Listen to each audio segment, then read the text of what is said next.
Managing industries at sea has never been simple. Far from land, across multiple jurisdictions, and costly to enforce, the ocean is one of the hardest places in the world to manage. But new technology is allowing us to watch the ocean like never before.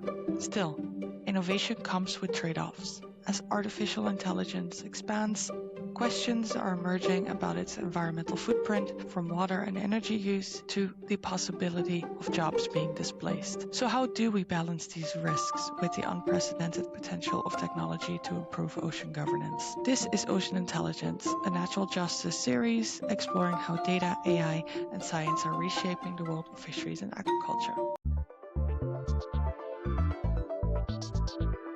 Josh, welcome to the Natural Justice Podcast. I'm looking forward to diving into this conversation with you today, starting our series of fisheries technologies and AI. First, a little bit about your background for anyone who is listening that doesn't know you. What have you spent your professional life focusing on? And before we delve further into the details, how would you describe your current work in a nutshell? Thanks, Stephen. It's nice to be here.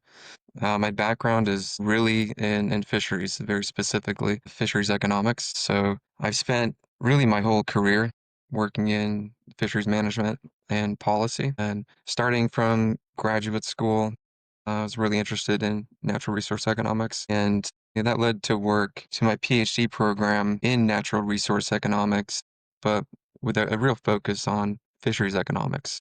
And really what that specifically means is the idea of developing market-based solutions for fisheries management. And my particular focus was looking at the value of collaborative research with commercial fishermen. So at that time, there was a real understanding that scientists don't know all the answers and that there was a lot of knowledge to be gained by developing projects with the commercial fishing industry. But there wasn't much information about how willing fishermen were to actually participate in this research.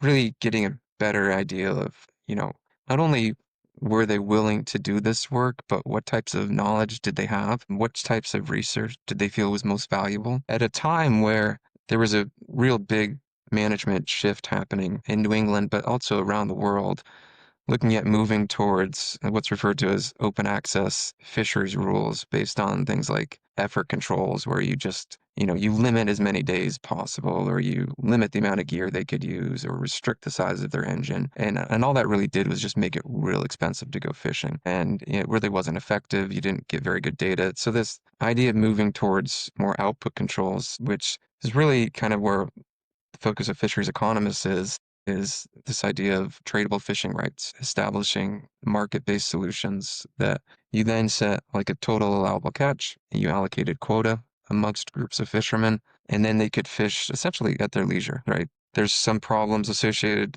with property rights in fisheries in general, but at the very least, it prevented some of this race to fish. That work led me to actually move to New Hampshire, where I managed the commercial fishing industry in New Hampshire. And essentially what they did is organize themselves into a cooperative. And it became evident that one of the most important management regulations to make property rights, in particular based on these things like hard quotas, effective, was knowing with a high degree of certainty what was being caught and what was being discarded. And that's expensive because the only tool that managers had to collect that information were self-reported logbooks or independent observers.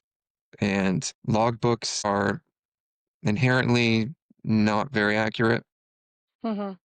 not necessarily intentionally, but it wasn't necessarily the fisherman's role to report precisely what they were catching or Sure. exactly where they were catching it. And then putting a human on a boat is expensive.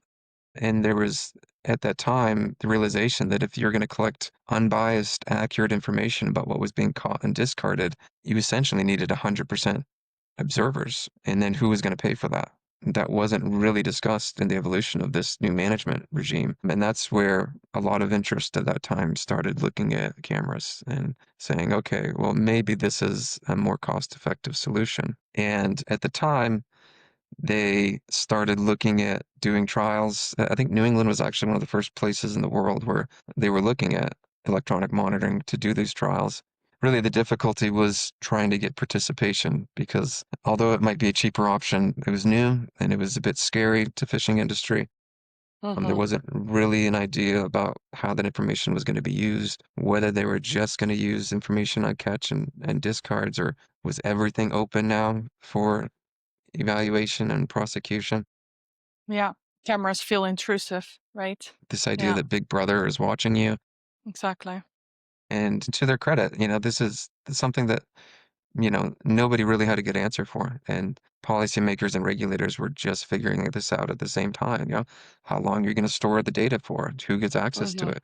Can it be FOIA'd by the public if they wanted to see your video? So I thought that was really interesting. I ended up leaving the fishing industry and I worked for Environmental Defense Fund. And at that time, my focus was on really establishing new electronic monitoring programs to trial. There was one company, Integrated Monitoring, that was doing things that were really kind of revolutionary at the time, and I believe still are, because it was moving away from this idea of having to take hard drives off fishing boats and instead towards this idea of wireless video transfer Mm-hmm. and looking at cloud-based storage and cloud-based monitoring tools. And, I thought this had some very interesting potential. And I ended up quitting my job at Environmental Defense Fund and going to work for this very new startup company. Amazing. Yeah, I love how early on with your research, have really focused on, I guess, including more of that fisheries perspective and how can we better work with them. Because so often that perspective is left out of the discussion, which is challenging because, of course, it impacts them the most. So, based on conversations you've had, how would you explain electronic monitoring on fishing vessels? So, what does it do and what does it not do? And I'd like to really encourage people here to also think about, personal conversations or really like misconceptions that people have, especially people that really don't know much about the fishery sector. Yeah, that's a very good question. It's a very common question.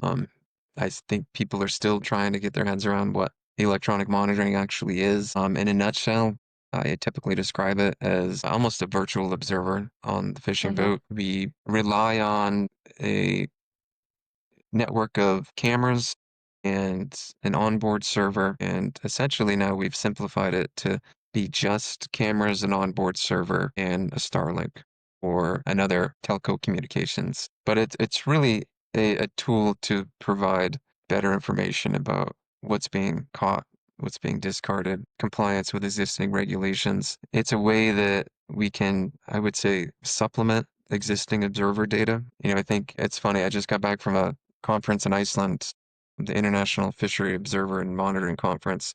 And 5 years ago, there was a tangible conflict between the at-sea observer world and the electronic monitoring world, where there was a feeling that from observers that electronic monitoring was just a tool to replace them.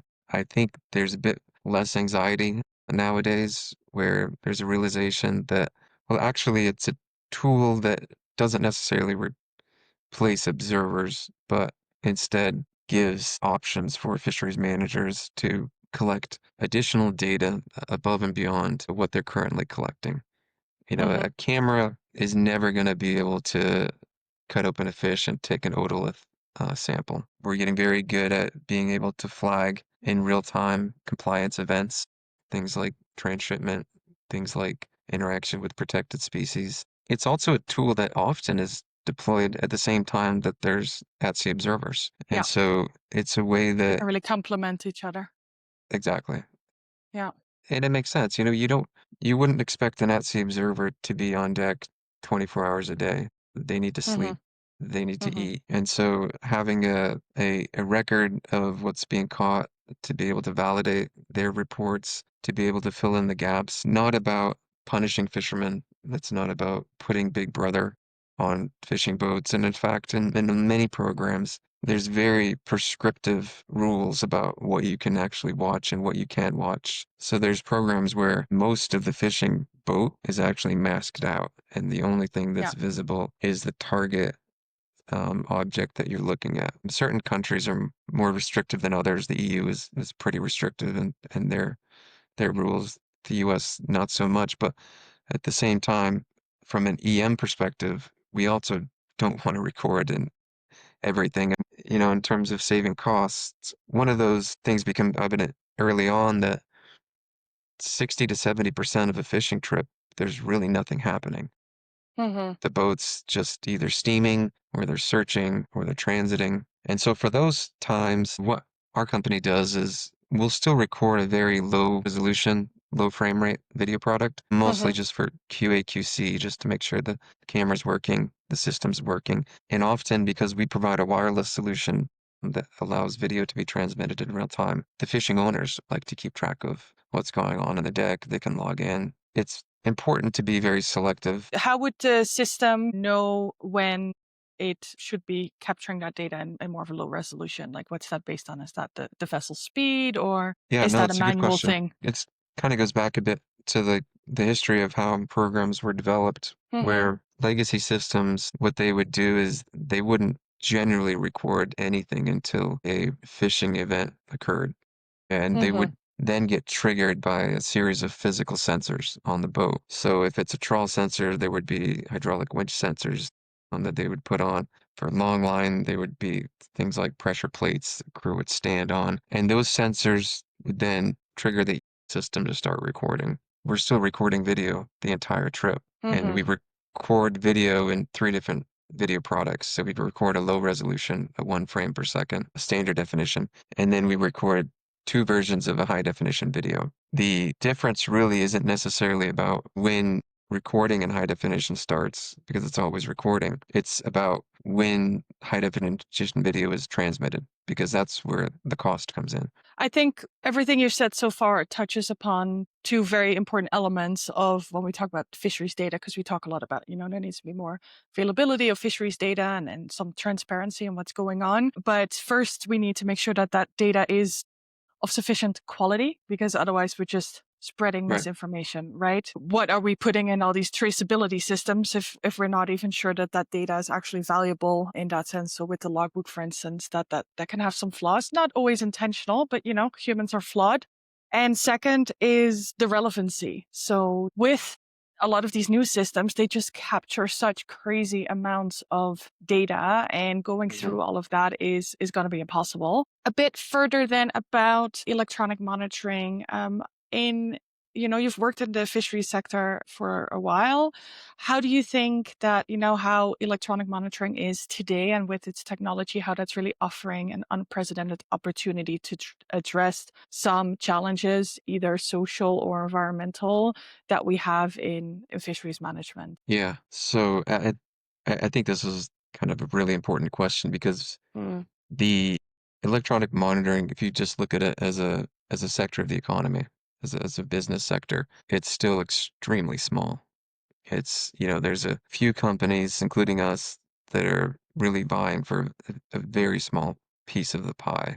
And the reason I believe, well, first is because it's very difficult for governments and regulators to require and implement EM programs. There's a lot of politics involved. There's a lot of pushback from industry, and there's questions about who pays for it and what are the benefits. And so from our perspective, this is really important, and it's really why we focused on a wireless solution from the start.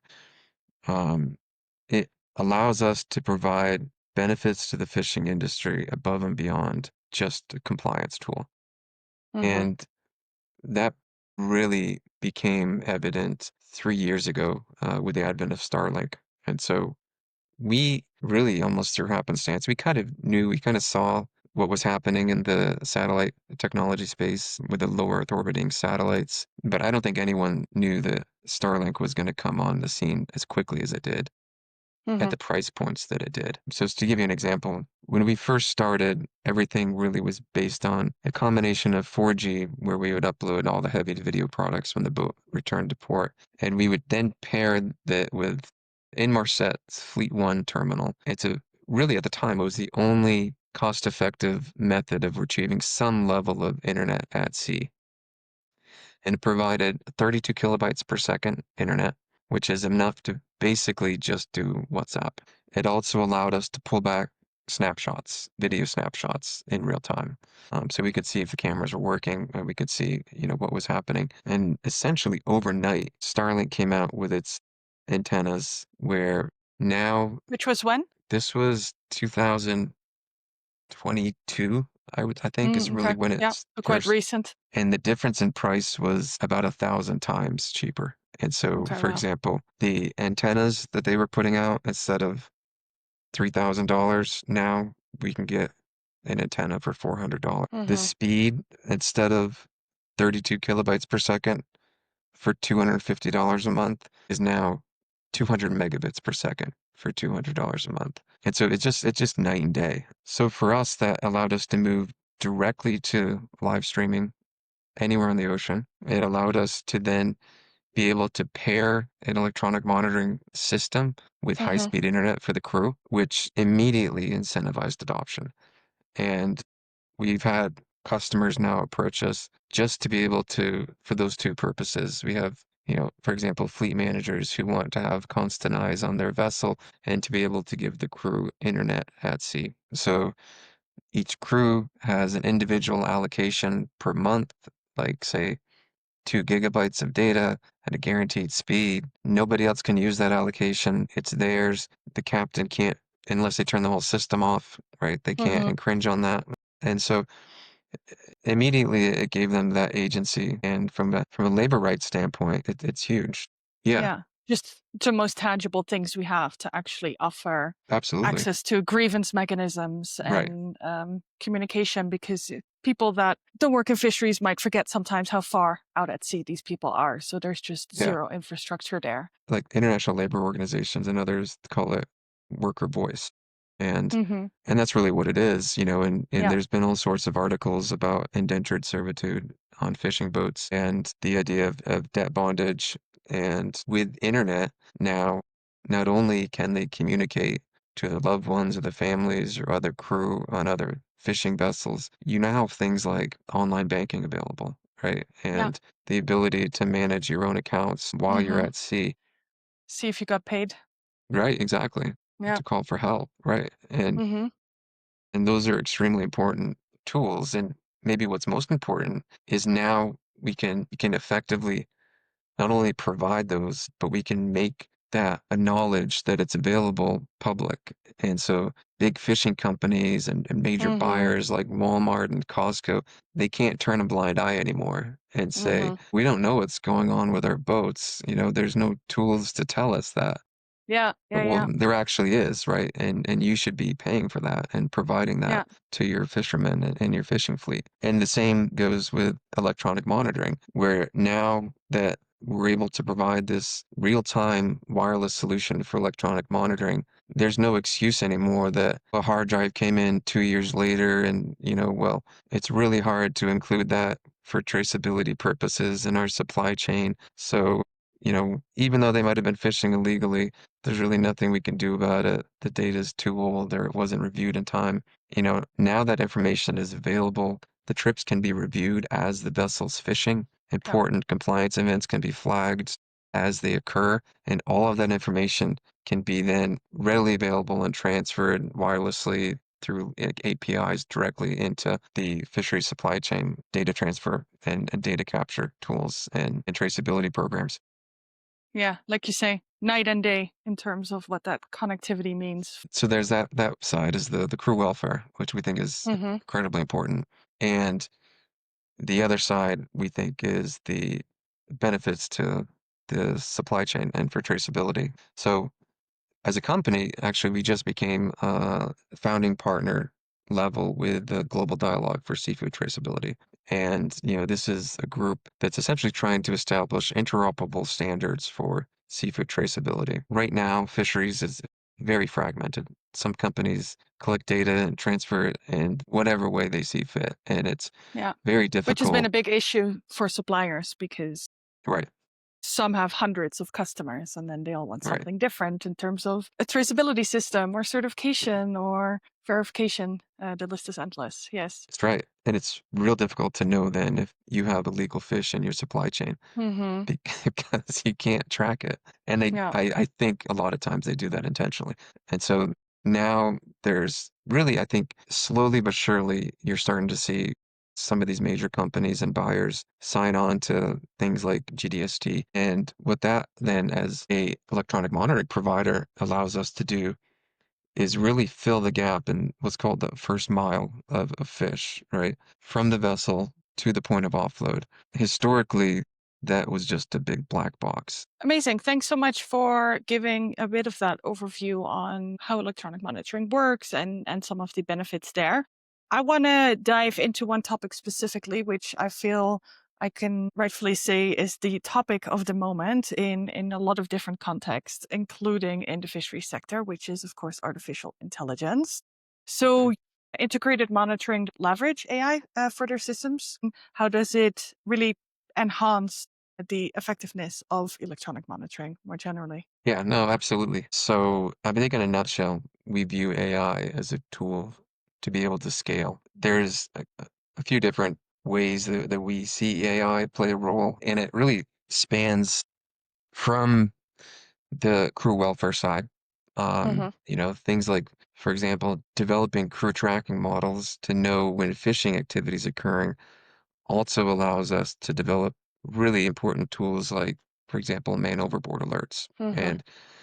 And so those are really interesting. And then the other angle of AI is really to be able to effectively highlight and flag when fishing activity is occurring. We're probably unique in how we view AI. I think if you talk to other companies and other AI experts, it's mostly going to be all about the fish. It's going to be, we need AI because we need to be able to identify species and we need to be able to say what they are and use really interesting tools to estimate their size and their weight. We think AI is most important because it allows us to optimize the video transfer costs and to be able to develop wireless EM most efficiently.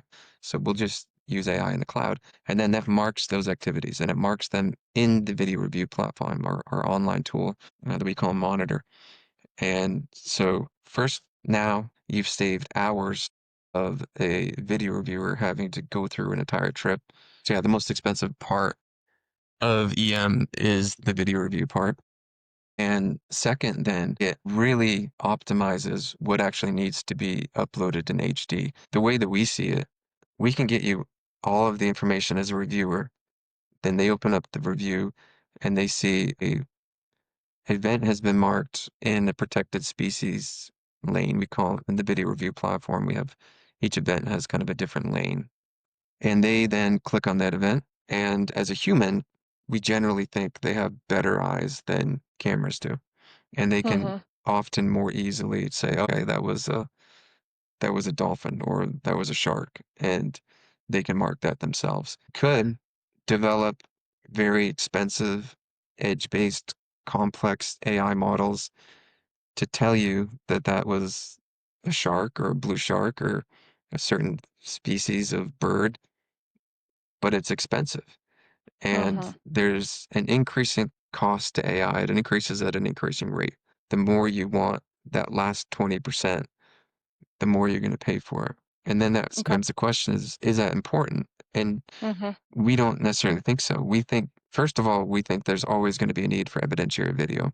There's groups, I know there's groups like the Nature Conservancy and others who have this idea that everything can just be done on the edge and you're just going to have a report that it sends back. It's just going to be data. And I don't think you should trust AI 100%. Hmm. I think that's pretty clear. I think, I've used ChatGPT enough to know that it often hallucinates and tells me a Same. bunch of shit, right? That's And not it true. always wants to give you an answer, even if there's no Right. answer, which is And problematic. always, yes. And it always says Yeah. yes. Yes, It's a it's people pleaser. amazing. Exactly. Yeah, and I Yeah. think that's just what AI is tuned to do. Yeah. And so we think there's always going to be a need for evidentiary video, but then Hmm. we think there's important to keep a human in the loop, right? We think it's Yeah. important that there should be a human looking at this video afterwards, whether it's a observer or others, right? Yeah. We don't necessarily want AI to take the jobs completely away from people. And we also think people are better especially trained biologists. If we flagging, okay, this is a bycatch event, they can go in and they can say that's a petrole, right? The albatross, Mm-hmm. they can do that quicker and they can do it better than AI. Mm-hmm. So that's where we see it evolve up to that point. And there's certain programs, don't get me wrong, where we have gone that extra mile, but it has to be a very specific reason, and it has to be for a very specific controlled environment. So, for example, in New England, their program or have developed where, as I mentioned, they require fishermen to discard fish under a certain size. Not only discard it, but they need to know what the species is and what the weight is of every single one of those fish that's being discarded. And what that's done is it's really prevented a lot of these large trawl vessels from participating because they catch so many discards that they just don't have the crew capacity to sit there and Mm-hmm. measure every fish in front of a camera and sort them and throw them back. So Yeah, because we you're spending a worked, lot of time and money on fish yeah, that are exactly. not going to give you any revenue. They're not going to add Right. to your bottom line. Yeah, and the in Yeah. time that, now this other fish is being kept on the deck, it's not being taken care of. And fishermen don't want to do that if they don't see any benefit. So they'd rather Mm-hmm. take an observer. And so we work with through an MIT Sea grant as well as National Fish and Wildlife Fund grant, along with AIS Incorporated, which is an observer company, along with UMass School for Marine Science and Technology. And instead of having to sort everything and measuring it ahead of time, the idea is they can just put the fish in the conveyor and the AI automatically identifies it, estimates its weight, estimates its length, and can do multiple fish at the same time. And so that technology, yeah, that has benefits, right? But if you're doing like things like trying to identify species just for the sake of doing it, and there's no real benefit to the crew or to the EM program or to the work on the boat, then it's really just for show as far as we're concerned. Yeah, it becomes a tough sell, I can imagine. Could you explain a little bit more about what you mentioned early about the man overboard detection? It touches upon a different aspect of, I guess, welfare of fishers on board, which is the occupational health and safety that comes with being a fisher. So, yeah, it sounds interesting. How does that kind of work? That was a tool that we started working on through actually a grant project with the U.S. Coast Guard and the National Institute of Occupational Safety and Health. And it was part of a larger grant where we were showing that having these systems on board not only allowed us to connect cameras and we could see what was happening, but we could also integrate a variety of operational sensors. And in this case, we were integrating things like smart bilge alarms using machine vision to track crew and to identify when they were in either dangerous or prone positions on the boat. Through that project, we developed essentially the foundation for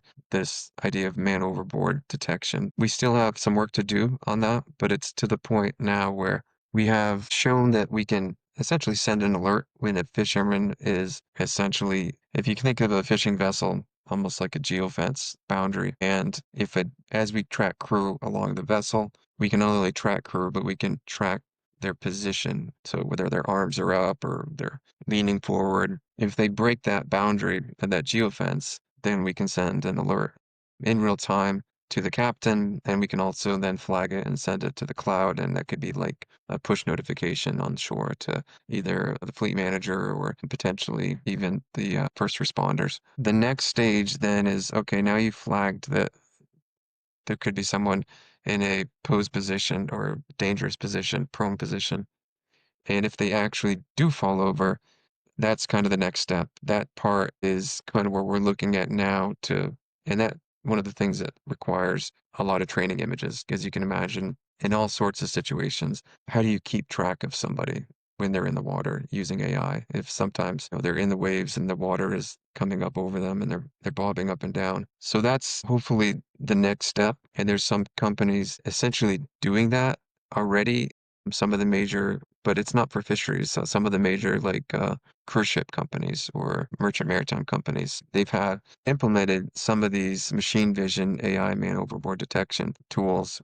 And so again, it's part of a package that we think is important for safety and crew welfare. That's only going to I think, accelerate the adoption. If they know that, okay, we can have an EM system, but also we can have a dedicated camera on the port and starboard side or the stern that's just there to see and keep track of crew if there's ever a horrific situation that they're fall overboard. So, do you think, looking at everything that you do now, some of these achievements would still be possible without AI? I think the short answer is yes, but I don't think that they would scale as quickly. And I don't think that we could necessarily offer some of the same benefits to industry. And I'll give you an example. There's a push in the EU to move towards EM, both in the UK as well as across the EU.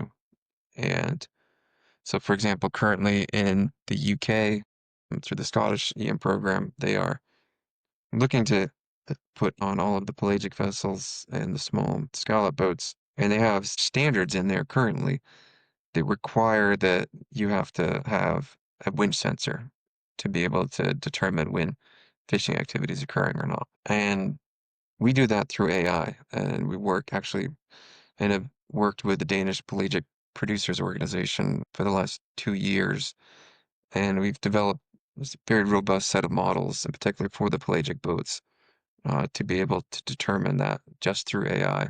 And the reason they wanted to do that is because they didn't want to put any other sensors on their boat. And these are $100 million fishing boats sometimes. The fishing industry likes to have a light touch, as they should, if you're going to put cameras on their boats. For us to be able to offer a solution that is sensor less, that it really drives additional adoption and incentivizes participation. It reduces cost to the fishing industry, and Because it can flag that's events right. more accurately. Yeah. That's where AI really shines. Yeah. That integration into the video review platform, and often that cost of video review falls on the industry's shoulders. And so the cheaper we can make that, then the more that benefits the fishing industry and the more willing they're able to move into these programs. And then the only other example I would say would be, for things like flagging, like transshipment events in the deep ocean.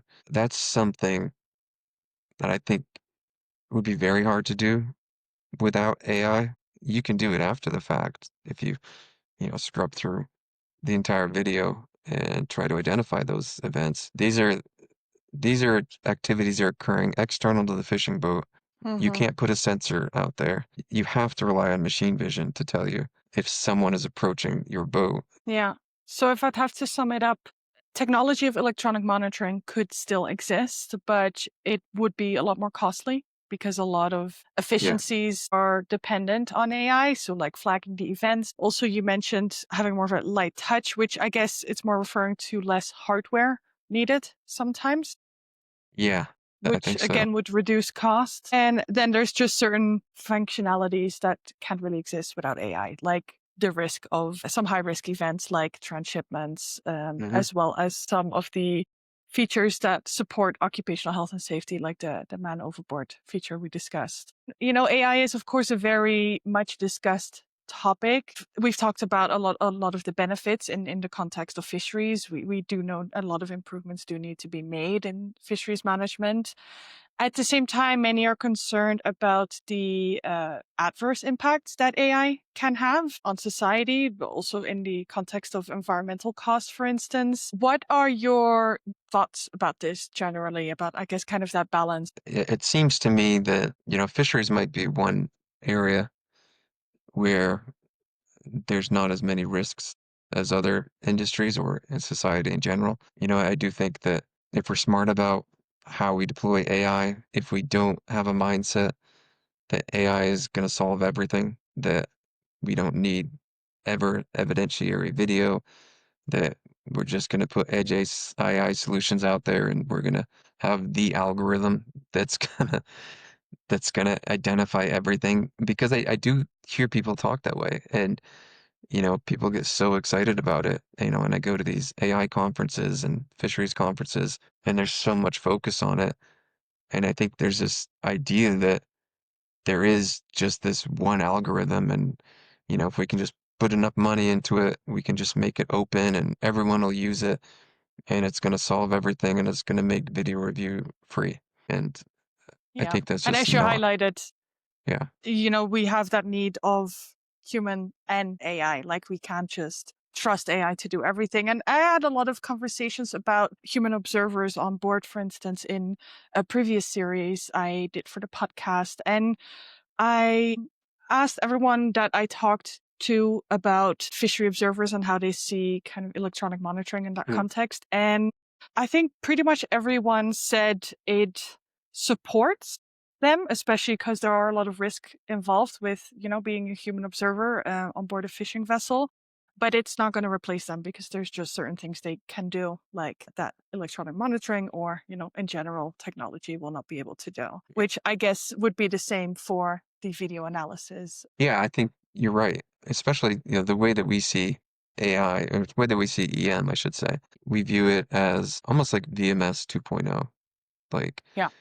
the older style is pretty rigid. It requires physical centers where there's review computers set up and big servers and hard drives are sent there. And we view it more like open. And we have the ability through wireless, through cloud-based tools, so that the video review can be done anywhere. Pacific Islands is a good example where, you know, they don't necessarily need to set up a review shop in one particular island. Now, especially with Starlink, that video review can be done across multiple jurisdictions, multiple regions. It can be shared much more easily. And so you can have video reviewers essentially work from home in different parts of the world, but you do still need video reviewers. And I think that's something that is going to be important to understand, that there should still be a level of human validation that goes into this. Just like, the VMS program, the track marks on a map are pretty standard and easy to collect now. But it still goes, and somebody still watches that and still makes decisions based on that and validates that data. I think, the only danger that I would see is if you think that AI is going to solve everything. In other industries, they're saying some of the first to go could be like the long haul truckers and having self-driving cars. Mm-hmm.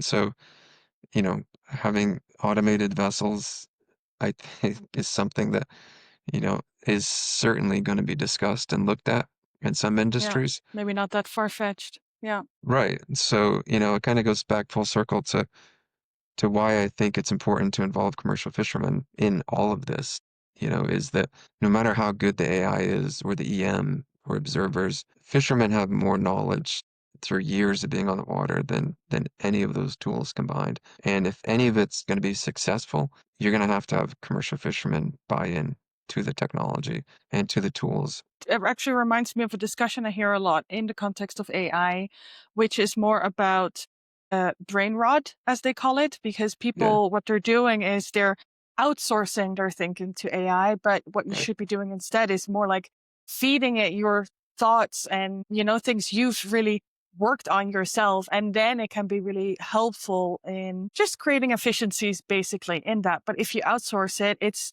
just not going to be able to do things. It doesn't have the same knowledge, doesn't have the same capabilities. And that's really where a lot of the risk comes in from what I've heard. Yeah, and I think just one of the simplest examples on why people are important, in particular fishermen buy-in, is there's something called a vessel monitoring plan that accompanies every EM system or program that gets put out there. And what it is, it's really just a on-vessel guide for fishermen describing how to take care of the system, how to troubleshoot issues. If there's certain catch handling rules that need to be changed, this is where it's described. But one of the most important things that it says is you need to wipe off the cameras every day because no matter how good of AI you have, if you have dirty cameras, it's It's shit. not going to clean it.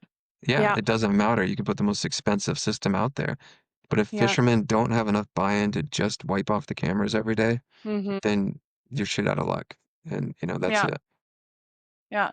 I think that's a very tangible a good example of how sometimes, just very simple things need to be considered. And sometimes we Right. forget to consider those in all these challenging technical discussions.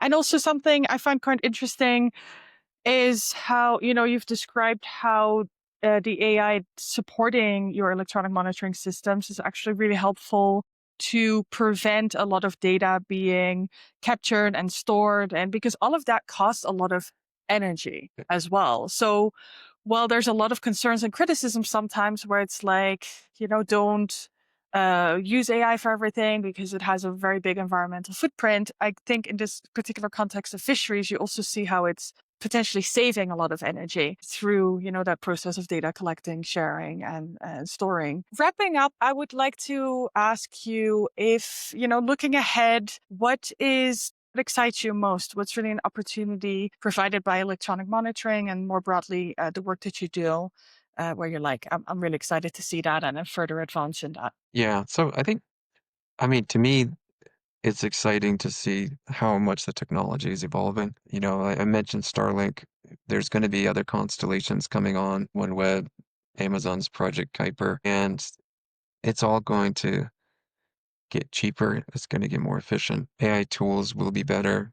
The cost of hardware will come down. There will be broad agreements internationally about this idea of interoperability, the ability to be able to share video and evidentiary video amongst different jurisdictions. I think, really what's exciting me is just really just the maturation. I'll give you another example that's really interesting that we just put in a proposal for looking at using, because we can essentially start doing what we call rolling review, where, we can log in and review video while it's occurring live. For certain fisheries, that matters, right? There's certain fisheries like in Hawaii where they have very strict rules about bycatch limits. And for example, the shallow set longline fishery, if you have like more than one or two turtles per trip, immediately you have to come home. And they've had a hard time getting observers to cover those trips. Mm-hmm. And so having next generation tools like wireless EM be available to be able to fill in the gaps and identify those types of events. Now that fishery can remain open. And then I really hope that most of this is driven forward through the supply chain. I mentioned TNC, and I should also, credit some of the work they're doing with, what they call their tuna transparency pledge, which is this idea that these large retailers and governments have committed that, by 2028 or 2030, that they'll have EM across their entire supply chain fleet. And we see the supply chain's involvement in EM as a major driver. And, we really hope that those commitments come through. We'd love for them to also commit to things like the GDST standards as well. And, have it be kind of a holistic declaration that, we're committed to EM and we're also committed towards interoperable seafood traceability standards. And the combination of those two to help really drive new markets and new transparency and new traceability for global seafood. I think the example also you highlight in Hawaii also shows that, the value that it provides for fisheries may be different depending on the type of fishery and the jurisdiction that we're talking about. But generally, everything we've discussed, you left me feeling quite optimistic and hopeful about the technology and how AI is going to really drive more responsible fisheries management. And that's not always true for any conversation we have about either fisheries management or Yeah, artificial intelligence. So thank you so much for talking to me today and sharing about your work and your insights. yeah, no problem. No, it's great being here. Thank you for having me. It was a really interesting discussion. Yeah, I hope some of these optimistic ideals actually come through.